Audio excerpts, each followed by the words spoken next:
Brand is the summation of all things. It's a discipline of how you show up in the world with your employees, with your dealers, with your customers, and for yourself. The company has to tell the truth. And when the company tells the truth, that builds trust, and brand equals trust. Welcome to Time for a Reset, the marketing podcast that gets behind the thinking of the industry's sharpest leaders, shaping the world's most iconic brands. We ask the big questions. What does it take to drive real change? How do you stay ahead when the rules keep evolving? From shifting consumer expectations to marketing seat in the boardroom, every episode dives into what's working, what's not, and what's next. Expect smart conversations, real-world insights, and a bold perspective on modern marketing leadership. Let's hit reset and turn strategy into action. Now, into the conversation. Welcome back to Time for a Reset, the podcast where we sit down with top marketing leaders to uncover what needs to change in today's fast-moving world of marketing. Our mission is to help you rethink how brands connect, inspire, and grow. Today, I'm joined by Lucas Mack, head of global brand strategy. For 2 decades, Lucas has helped organizations and executives uncover their voice, align culture with vision, and build brands that inspire lasting trust. His journey has included founding and scaling a multi-million-dollar creative agency, consulting with Fortune 100 clients like Microsoft, T-Mobile, and Netflix, and most recently leading brand strategy and communications at Kubota North America, where he unified employees and dealers under a single human-centered story.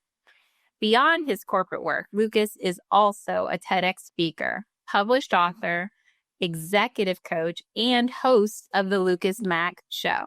His expertise sits at the intersection of brand strategy and leadership transformation, helping leaders embrace storytelling, purpose, and creativity, not just as add-ons, but as drivers of real business growth. Lucas, it's a pleasure to have you on the podcast. Let's start with our signature question we ask all our guests. What would you hit reset on? First of all, thanks for having me on. It's a pleasure being with you.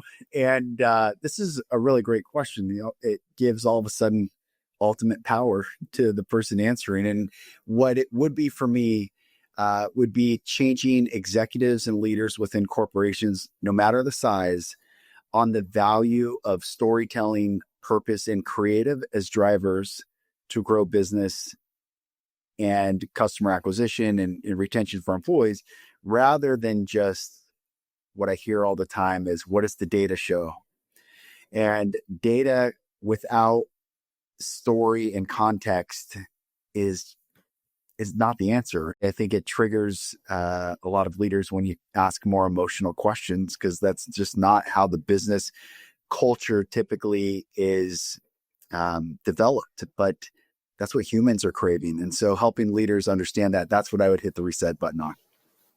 I love that. I think there's a lot to be said when you put your consumer in the driver's seat and remember that your consumer is a human and they're complex and they're varied, and sometimes they make irrational or illogical decisions and then, make sense of it afterwards. Exactly. Can you share an example from your career, perhaps at Kubota or other Fortune 100 clients you worked with, where storytelling shifted how a leader showed up, or how storytelling made a measurable difference in aligning culture and driving business outcomes? There's 2 that I really like. One of this manufacturing client of mine when I had my agency, and they had 6 locations and they were regional in the West Coast of the US. And so they were Washington, Oregon, and California. One of the things, the very first day that when I was there and I got a tour, my account team was there, my creative team and I were walking with the CEO of the business, and we're walking through their plant floor. And I've always been curious by nature since a kid. So led me going into journalism and being a reporter on air for many years. So I've kept that curiosity. Well, we're looking at some of the coolest machines that turned corrugated boxes into full packaging for the Xbox for Microsoft. Well, I didn't know that the CEO and the rest of my team had wandered off to continue the tour because I was fascinated how these sheets of corrugated box or whatever it was turned into the packaging. So I'm looking at this and I heard the employees go, "There goes the carpet walkers." And I go, interesting. Like, what's really going on behind that question or that statement? And so as we onboarded them and they onboarded us to be their agency of record, part of what I really understood, and it's having to educate executives on even what story means. Everyone, and I say everyone has their own definition of story. So they might say story and mean fiction or lie. Like, well, the person's always telling stories. They can never get a straight answer. Or my perspective of story means truth. So as a journalist, I would show up, ask the questions, get the answers, and objectively tell that story back to the audience. And so from that framework of story is akin to truth, that's where I help executives really understand that there are 5 questions that make a story. Who, what? This is like elementary stuff, but it's so powerful and impactful. Who, what, when, where, and why. And Simon Sinek obviously brought why to the forefront of the business culture. But it was funny when I started my agency in 2008, and then that I think that TEDx came out in 2010. A lot of my friends in TV were all like, and all the journalists were like, yeah, it's funny that why is all of a sudden this big thing, when as a journalist, you can't tell a story without answering all 5 of those questions. Why has to be it. So then I started going down this path, and I'll answer and I'll give specifics, but just to give context, so, well, why do leaders struggle with why? Children ask why right away. This is like almost ad nauseum. Will they say why? And I think because of frustration or time or pressure, parents will just say, because I said so, or kind of shut that curiosity down. But that is a human intrinsic need to have context given to content. And the question why is the only question in the story that provides context to content. In addition to it only being the question that provides context to content, it's the only question that evokes emotion. So who, what, when, where engage the mind? They're facts, figures, data. It's what spreadsheets are. What does the data say? You can answer who they are. You can get personas, what they did, where they were, when they did it. The thing that data cannot answer is why did they do it? And why is the only question that engages a heart. And in executive meetings, when I've been at Microsoft, Netflix, I mean, all these big companies, when I say the word heart, everyone's like, this is not a word that's usually in boardrooms. Ask like, what would I change if I could change anything? It would be having executives understand that every human being, it doesn't matter where they are, now sitting at the head of global brand strategy for a company based in Osaka, Japan. The Japanese culture is, it's I want to say 100%, but it feels 100% different than American Western culture.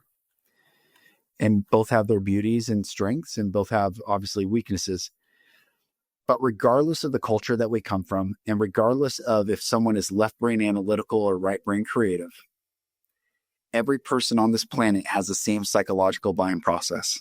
It doesn't matter if they read at a culture that their language goes right to left or left to right. It doesn't matter if math, data, and science are heralded as more important. Every human buys the same way. We buy emotionally and we back it up logically. So my executive colleagues, this is the joke because I say this, how many of you are married? And I have everyone raise their hand who's married. I said, well, what spreadsheet did you have your spouse fill out before you decided to fall in love? Everyone kind of chuckles. That doesn't happen. We fall in love and then we validate, is this the right decision? Which is why labels face the aisles in grocery stores, not ingredients.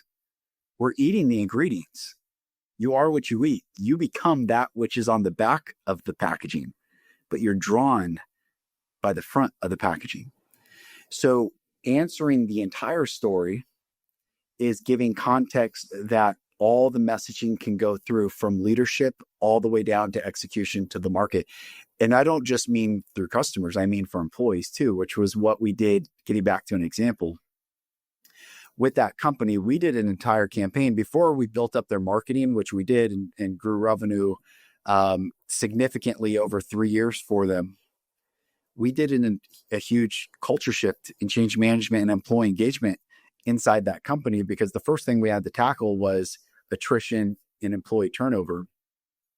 This Gallup says that it costs a company 20 to 150% someone's annual salary when they quit. So top line revenue, which is usually, the first thing we want to drive. Well, when employees are dissatisfied, there's a lot of turnover and attrition's high, then it's the profit that gets eroded. What we did was I was caught campaign. So I told the executives, if the only time your employees hear from you is when they're doing something wrong, you're doing something wrong. And I said, we have to reinforce the positive. And there was a study that I share a lot. I can't remember the year, but it was in college football. The NC2A partnered with some sociologists and did a study on offensive linemen. And the data, I don't recall off the top of my head right now, but it was significant. It was like 20-80 rule. 80% of the time, if you told the offensive line, don't move off sides, they would move off sides.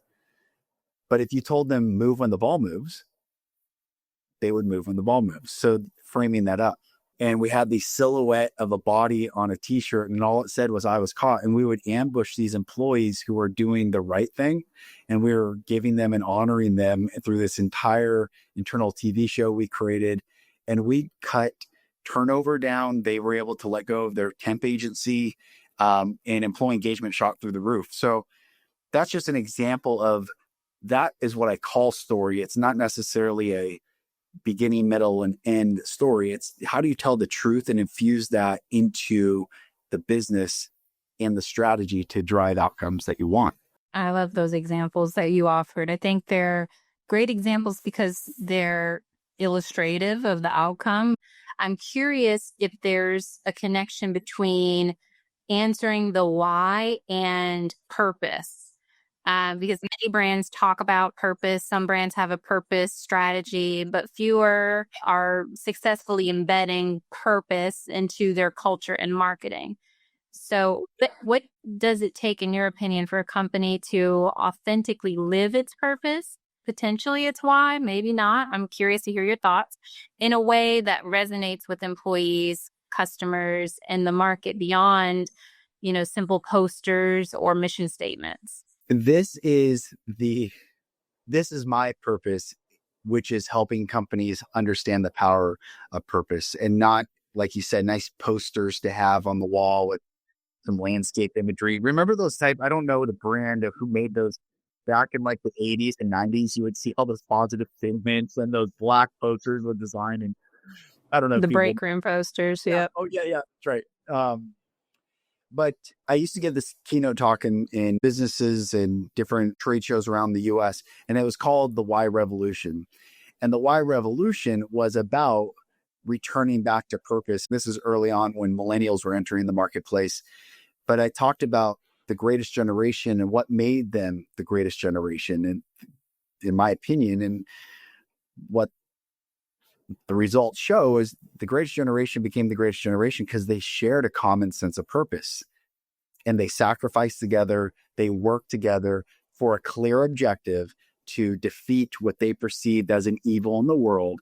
And because the objective was so crystal clear, they all locked arms together and moved forward with impact. And the results of that elevated the standard of living in the world. The generation that follows the greatest generation are the baby boomers. Now, the baby boomers in the United States were the largest generation at that time in American history. There were estimated around 70 million baby boomers. And the baby boomers, they inherited all the wealth. They inherited all the goodness and the greatness that was produced because of the why of the and purpose of the greatest generation. So instead of understanding that it was the why that created the greatness, they focused on the what. And manufacturing grew in the United States, but it was all about production and output. How much more can we output as opposed to why are we producing in the first place. And eventually in the 60s, we see the results of just focusing on the what. There's discontent arising in society. You have 3 assassinations within 5 years of prolific thinkers and minds and political and social movements. And then there becomes a split. You have the hippie movement, you have the anti-war movement, you have the institutionalists, the people that kind of toe the line. There is a split culturally. And the reason that happens, and it will happen in any society, anywhere at any time, is when you focus on what long enough, discontent will always arise. And sadly, we are conditioned to answer what every single time we meet people for the first time. We exchange names, and then the typical question that's asked is, what do you do?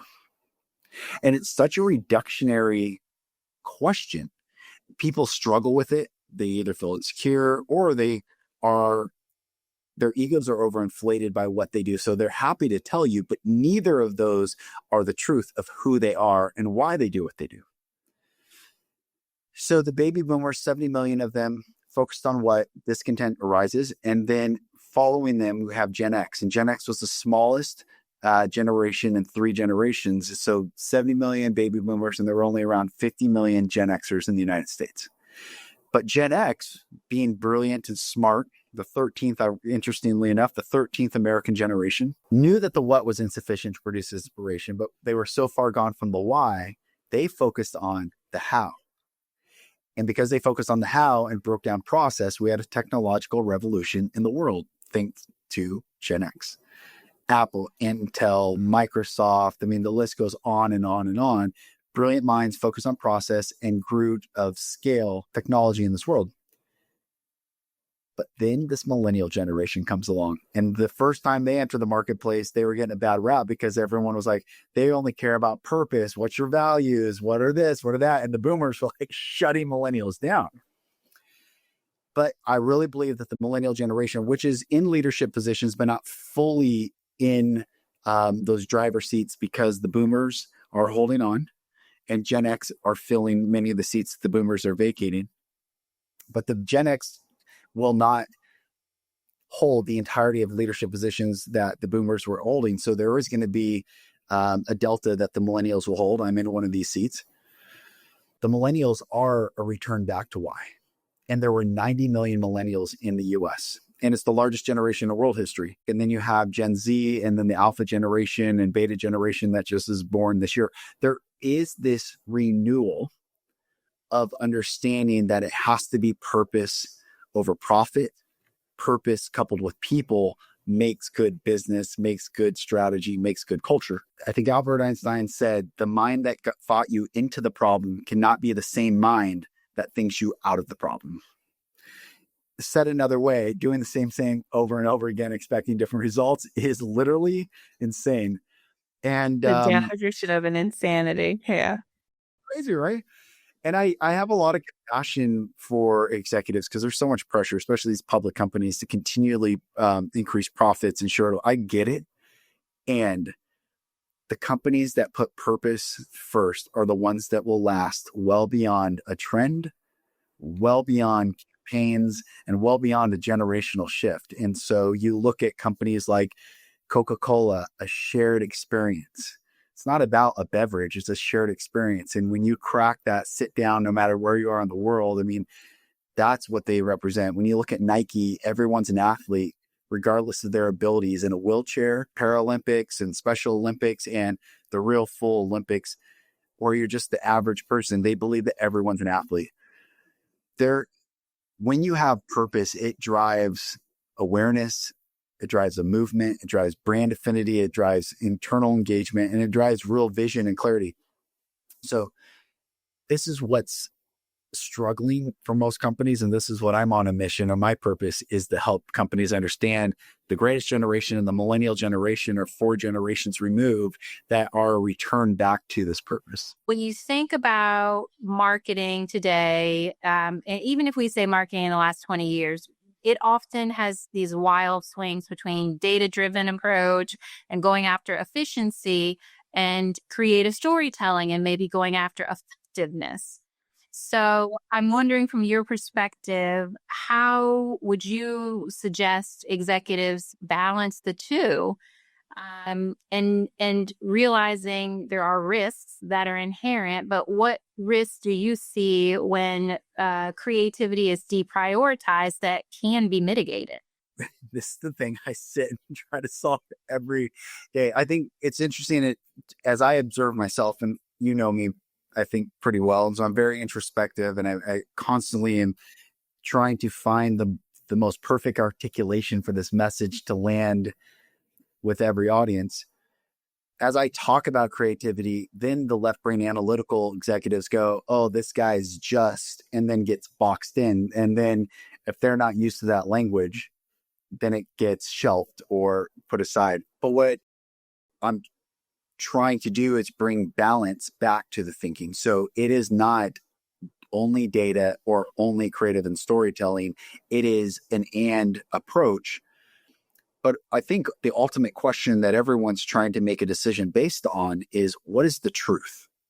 Data seems like it's the easiest truth that decisions can be made upon, plans can be made upon, strategies can be made upon. But when I said earlier that I look at the word story as a synonym for truth, without answering all 5 questions, you don't have the entire truth.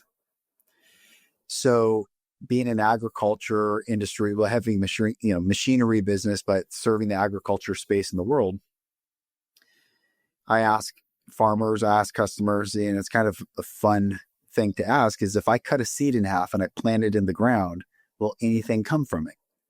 They're like, of course not. Exactly right. If you ask 4 questions and get 4 answers, but there was a 5th question that you do not answer, you will not get the results that you hope to get. And that is the truth. And so what I'm sharing with executives is to have balance, but to understand that the human process of buying in first starts with emotion and then backs it up with logic. So whether, if someone's 100% data-driven, streamlining for scale, that's great.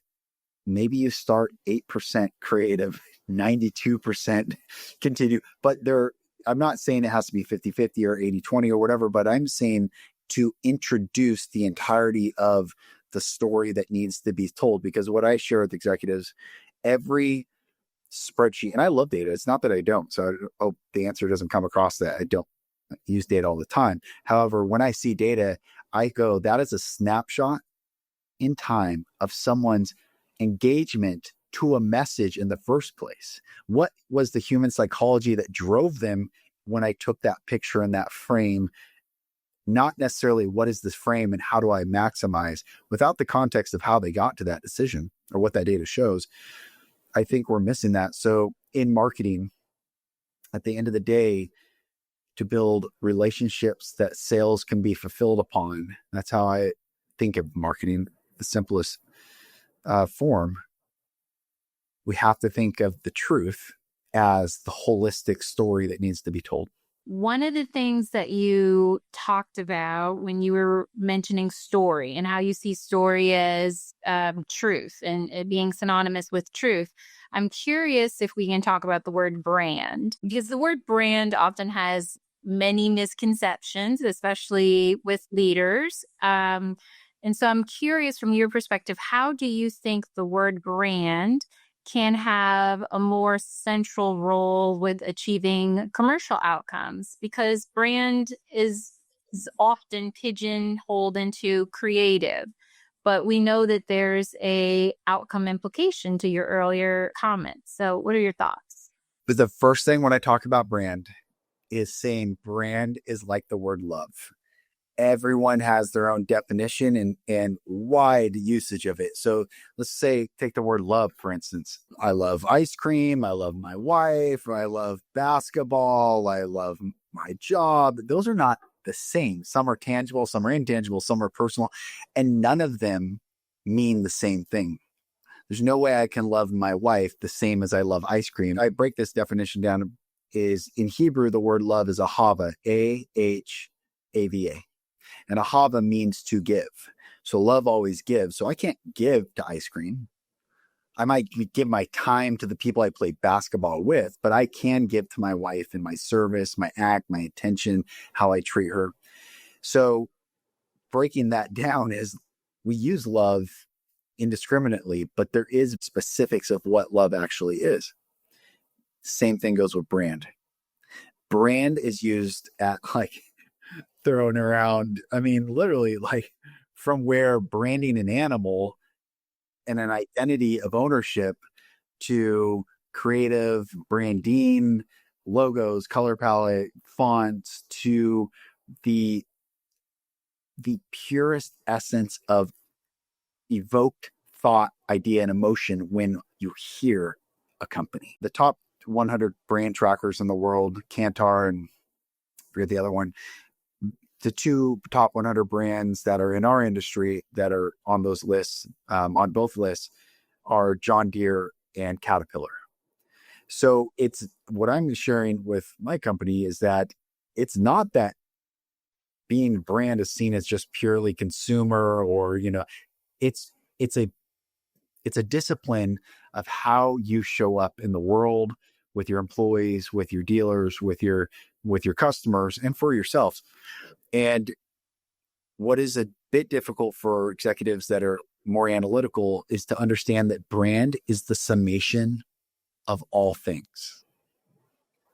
Brand impacts I had our facilities manager coming in here today and asking me about our facility signage and what's the plan. And that conversation was just as much about building the brand of this company as the meeting I had yesterday with our president and CEO of North America on strategy to drive business growth. I mean, they're different levels of implication, but they're the same thing. We are building a brand, the intangible summation of all things that when you walk in, with crystal clarity, everything that is meant to happen from there on. So when I talk like this, it seems esoteric. Your leader's like, wow, just, okay, what's the guidelines or what's the campaign or what's the thing? And I say, well, all those things are based off once we answer, what is it that we want to be known for in the world and what impact are we actually making in the world? So my methodology has always been develop the story, which entails answering the 5 questions, strategy, the internal truth, define the audience, who are all our stakeholders, both internal and external, the personas and all that's entailed with that. Then creative comes as the third step. Then distribute that story and bridge the gap between business and customer, business and employee. And then you drive results. And we measure those results as a result of ensuring that we've bridged that relationship well with good creative. So branding is the creative part. Brand is the internal truth. And at the end of the day, though, the internal truth can be shared through branding, but brand lives in the audience's perception of everything preceding from that moment. So it's the consumer, it's the customer, it's the audience, it's the employee, it's the people observing all the alignment or misalignment, that they're the ones that say what the brand is. What I help executives understand in this company is the company has to tell the truth. And when the company tells the truth, that builds trust, and brand equals trust. That's why it's intangible. That's why it's the first milliseconds of, do I trust this person or not trust this person? Is this good? It's the gut instinct versus the logical mind that can usually override the gut instinct, which leads us, and I'm sure everyone listening has a story about, God, I should have listened to my gut. So that's the answer. I say brand equals truth or trust. I'm sorry. And trust comes from telling the truth. So your work is really at the intersection of brand strategy, which we've been talking a lot about, the components of brand strategy, but then also leadership transformation. And as a result of your varied past, you've worn lots of hats, whether that was founder, corporate leader, TEDx speaker. Where has storytelling made the biggest difference for your career?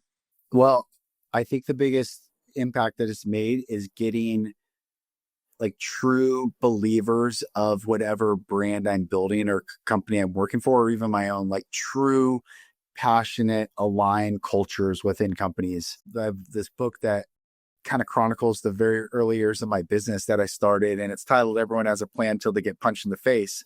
And it's because I had a lot of challenges starting my business. Mike Tyson, right? Yeah, I quote Mike Tyson, exactly right. And I write in my book that inspired people inspire people. Conversely is true as well. Uninspired people uninspire people. We have my perception of many companies, and this is not to indict, because some of these companies are so big, it's the teams or it's the product teams, but I think we all know teams or companies or leaders that are uninspired, and the cascading ripple effect that creates, not just within the walls of the company, but you feel it. And you've been to our building here. It overlooks all of the city. I will bring my executives up, or I'll bring my team up, and I'll say, think of how many MBAs are out there. Think of how many business plans are out there, strategies are out there, signs are out there, how many millions and millions of dollars are spent. But companies stay small when they don't understand the core principle of storytelling, brand, and truth. And I say this, and I mean this with love. I don't mean this to be come across as someone that's indicting, because it's hard. Life is not easy, but hole in the wall restaurants stay hole in the wall restaurants because the food's incredible, but the environment doesn't match the experience of the food. And sometimes it's the opposite of that. Companies will project a phenomenal image, but the customer experience, the product falls short. So that's what I mean. Also, that story has to be consistent from message to fulfillment all the way through. So how stories made an impact on my career is sharing that, seeing the results, driving, significant revenue and really great things, all the things that come from effective strategy and deployment. But more important, I think for me personally, I'm most proud of the leaders that I've developed and cultivated, or the executives that have, started off as very heady, and then I bring them more into the heart. And from that, I just watched them thrive. I mean, when I had my agency and we served mostly small to medium-sized businesses, my greatest personal successes from that company that I ran were when my clients got acquired by multinational or national businesses. That for me, and I have 3 off the top of my head that I'm so proud of. And that was from a rebrand, a strategy, alignment, truth that got infused, and helping those leaders who might be an expert at a thing become an expert at communication and scale. So that's how I've seen storytelling really make an impact. With the rise of AI and other emerging technologies, a lot of people, and maybe rightfully, are worried that creativity could take a back seat to efficiency and automation. So how do you see these tools influencing the future of storytelling and brand building? And do you think that these tools have the possibility to dilute creativity or maybe open new storytelling possibilities? I'm in so many conversations about this. I've had 2 already today. First of all, I love AI. I'm always on the bell curve, like the early adopters. Ironically, I left Microsoft and came to Kubota because I was on the team that branded Microsoft's generative AI from Copilot and all those things. And I was like, I got to get out. I got to get out of the AI world. So I think I was too in it to appreciate it. But now that I'm no longer in that space, I love it. And here's what I think it's going to bring many benefits, but the benefits are more existential. The questions are going to be existential. So for instance, I think humans, because the concern is, well, what about creativity? What about me? Am I even going to be significantly needed? I think a great benefit to all of humanity will be that AI is going to force the question, well, what does it mean to be human? And that is the very first thing. I mean, at the end of the day, I said this with our executives, a global CEO. You can talk about doing the thing and being the thing, but if you don't remember that it's your customers that buy whatever you're bringing, you're not going to be that thing. So you have to remember the people. And when it comes to creativity, I think it's only sharpening and enhancing, well, what is real creativity? It's not going to replace creativity. I think it's putting things in its proper place of human ideas, thoughts, and solutions being sharpened and then utilized of scale solutions of impact with AI. So I see AI as being our greatest leverage to scale the true human ideologies and thoughts and messages. AI is just an open language set and it can think, but it cannot ideate from nothing. It has to pull from something. The question is, well, what does it make a human? A human receives ideas from nothing. You hear Michael Jackson was on Oprah the 90s. And she said, how did you, where these songs come from? He's like, I wake up in the middle of the night and they just come to me. It's like, yeah, we are receivers of something. And AI is not to be feared. I was on a call with my art director I'd worked with for 18 years. She has her own business, but we remained friends and I caught up and she's like, I'm really concerned about it. I said, you don't have to be. Use it as leverage of scale, but you are the one that feeds it the idea,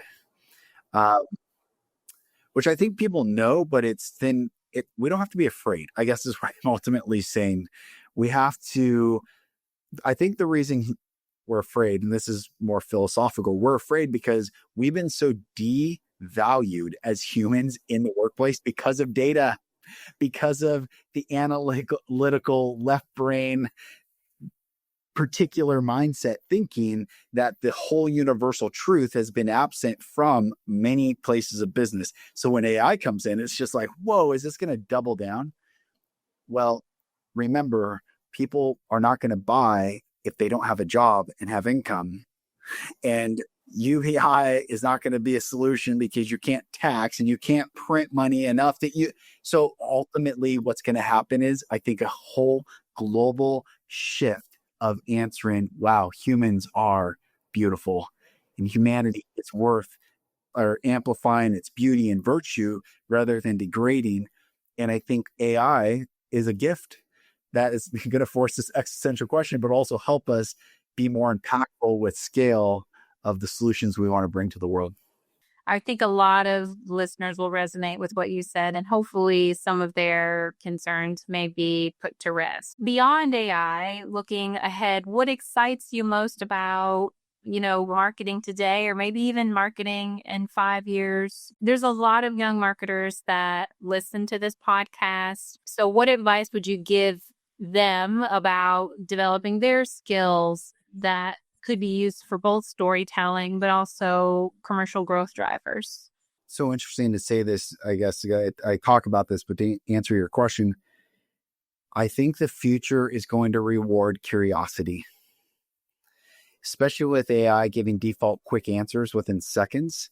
It's the curiosity of the human. It gets back to that child asking why. It gets back to the context needed for the content. And that when young marketers can right now use Copilot or Chat or Grok or whatever tool that you want to use and start dumping all the questions that you have and really rethinking, how curious am I about the world and surroundings around me? What is human behavior? Why would people buy? What is a purchasing driver?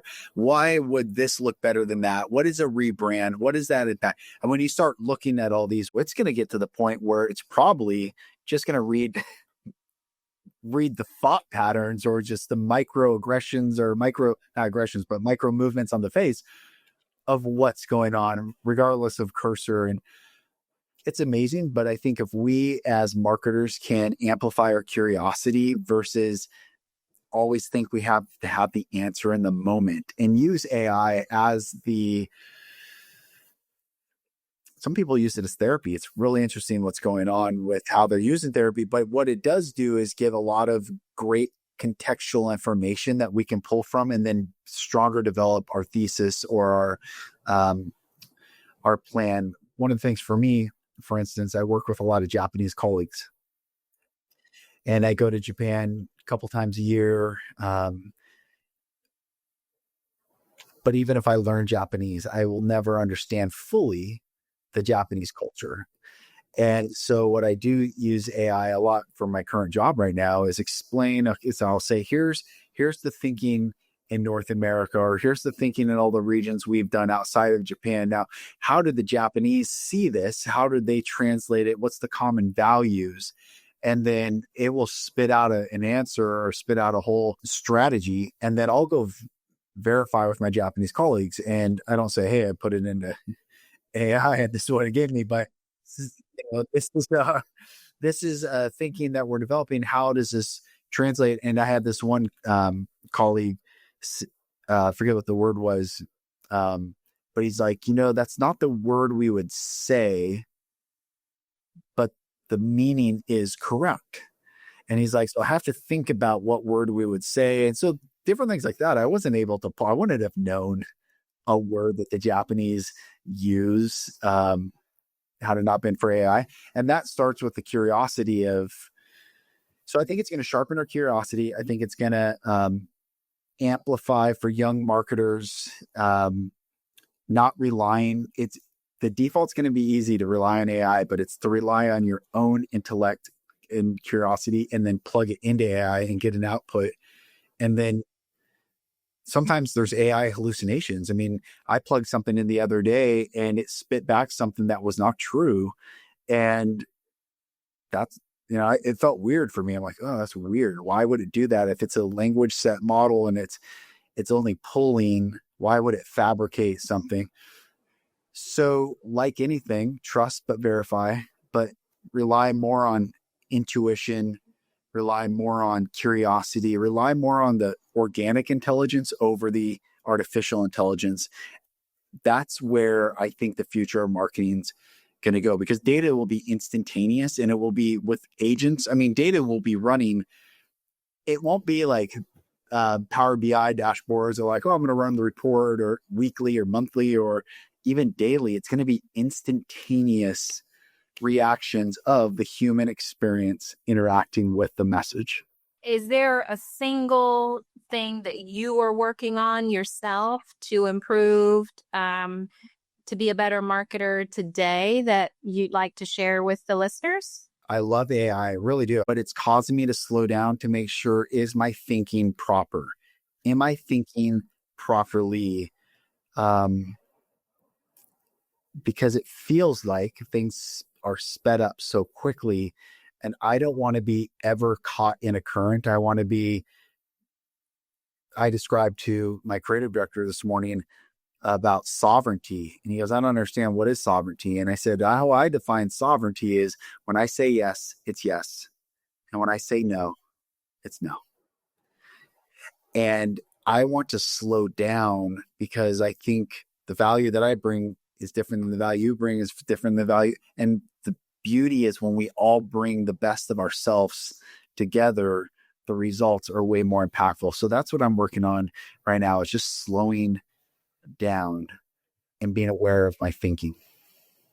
I love that. I think especially in an environment where, things feel like they're moving faster than ever. Change is constant. Lucas, I know we're at the end of our time. I really appreciate the chat today. So thank you so much for joining, and see you guys next time. Thank you. Thanks for listening to Time for a Reset. If you got something out of today's episode, share it with a colleague or drop us a review. For more sharp thinking and practical tools to help you lead modern marketing, follow us wherever you get your podcasts. Until next time, hit the reset button and get change over the line.